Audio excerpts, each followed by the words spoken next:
Welcome back to everybody who watched chapter 1 of Mary's Tragedies. Today, we're going to be getting into chapter 2 and 3. They're kind of short chapters.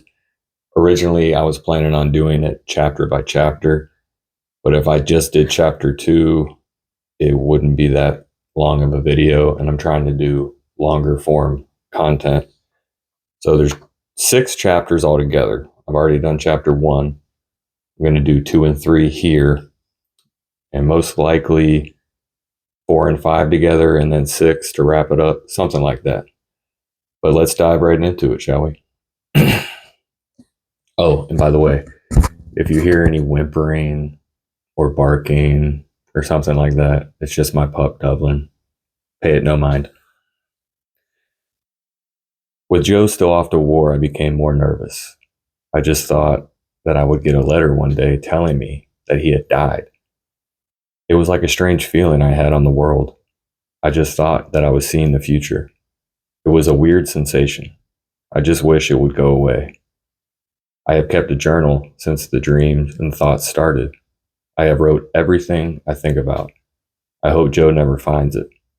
He might become mad at what I thought would happen to him while off to war. And for people who did not watch chapter 1, the first video, I wrote this when I was about 10 or 11 years old, and I'm reading it as is, as it was written on a typewriter, mind you.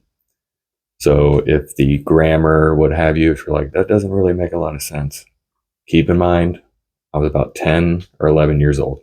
Just wanted to mention that.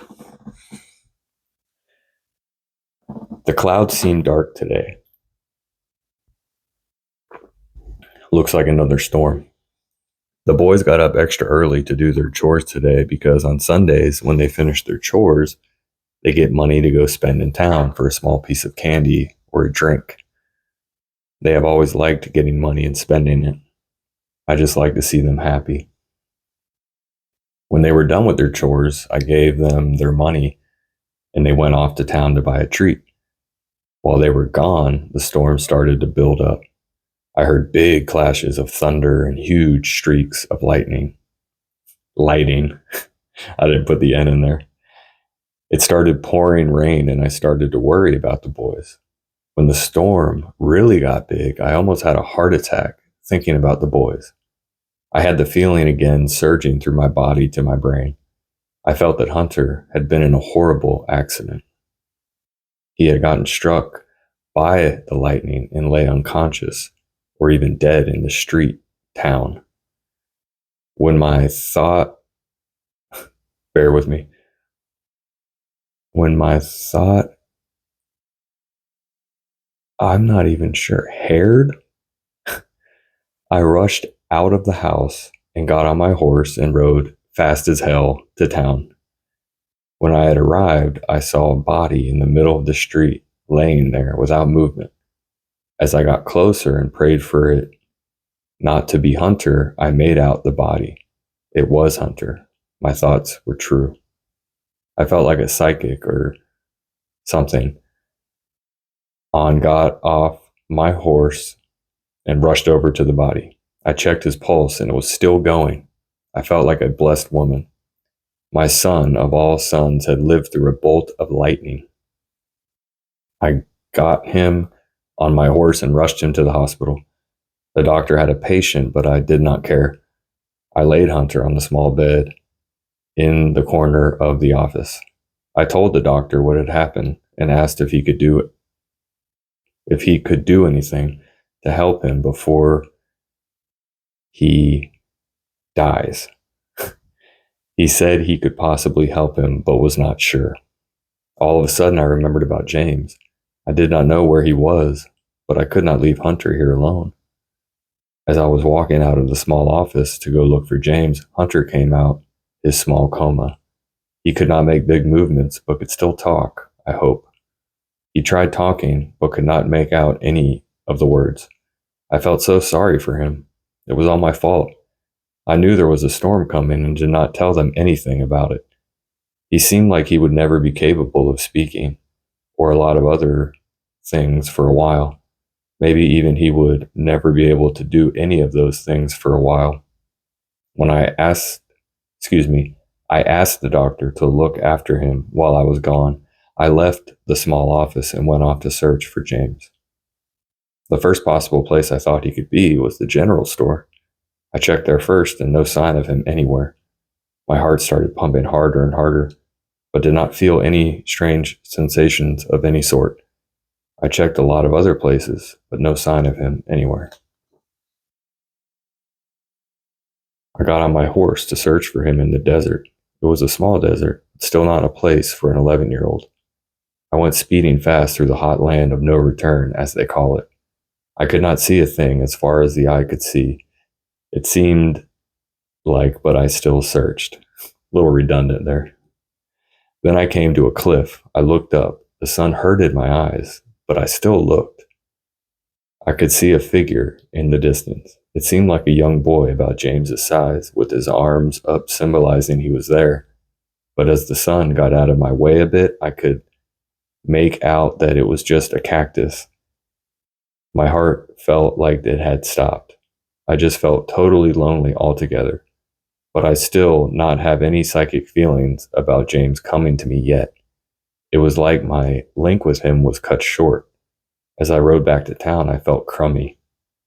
When I got to the doctor's office to check on Hunter, he was doing fine, thankfully. They said they had to keep him for a while he recovers.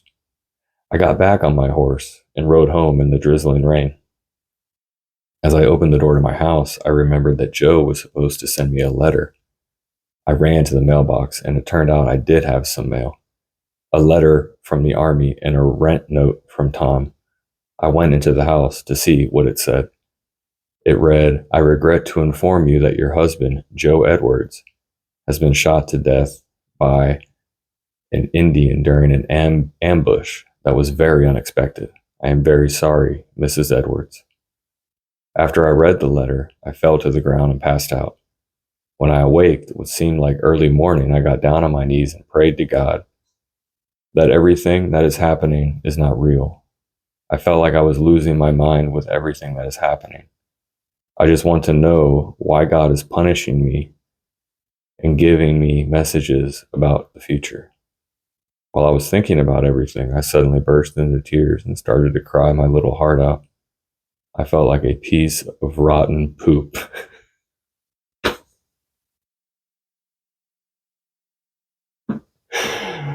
Oh, please forgive me. I haven't read this in 30 years, something like that. And that's when I wrote it. And just reading some of this writing is priceless. A piece of rotten poop. How descriptive. But another thing that I noticed about this chapter 2, was when I talked about looking into the sun. Or, I was talking like I was Mary. And she said she looked into the sun and saw that cactus. And I am one to pull over my car when I see a beautiful sunset or sunrise and look towards the sun to get a shot of it. I like taking nature photos.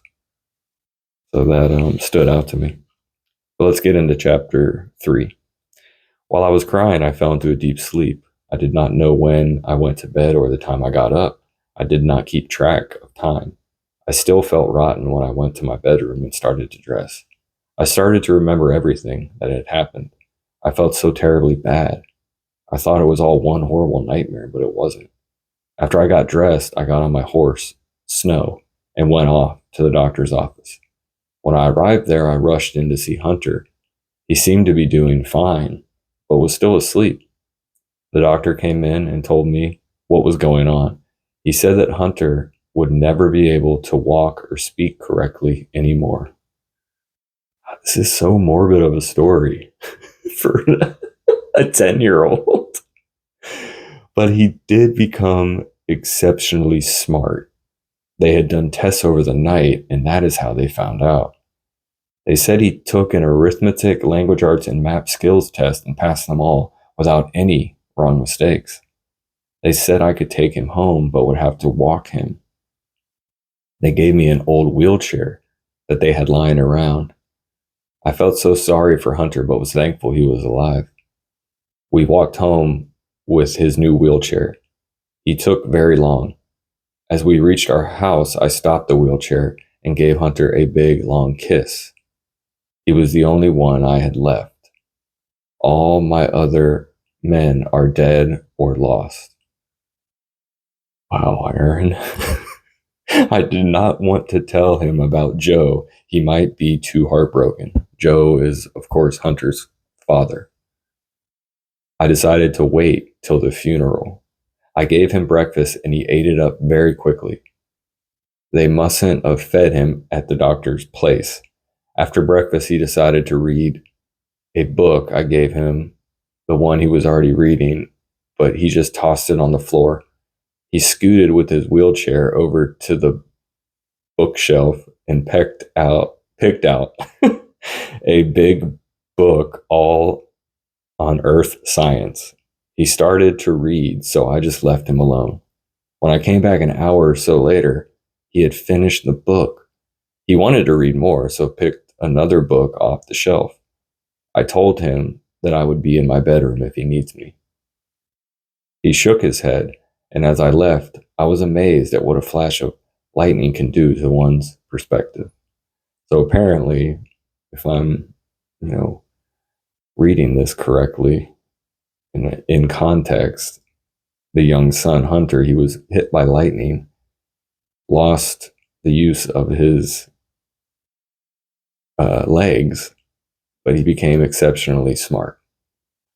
I did read a lot of comic books as a kid, and this sounds like a comic book type of incident, right? But back to it. I went into my bedroom and just laid down and started to sleep. When I had awakened, I went to check on Hunter, and he was sitting there reading a book about arithmetic and had a whole stack of books beside him that he must have read already. I was simply amazed at what had happened. And that, ladies and gentlemen, is the end of chapters 2 and 3 of my short story, Mary's Tragedies. Look for the next video that I'm going to do where I dive into chapter 4 at least, probably 4 and 5, and then I'll do another video for chapter 6. I'd love to hear your comments on this video, so drop them down there. And as always, stay first.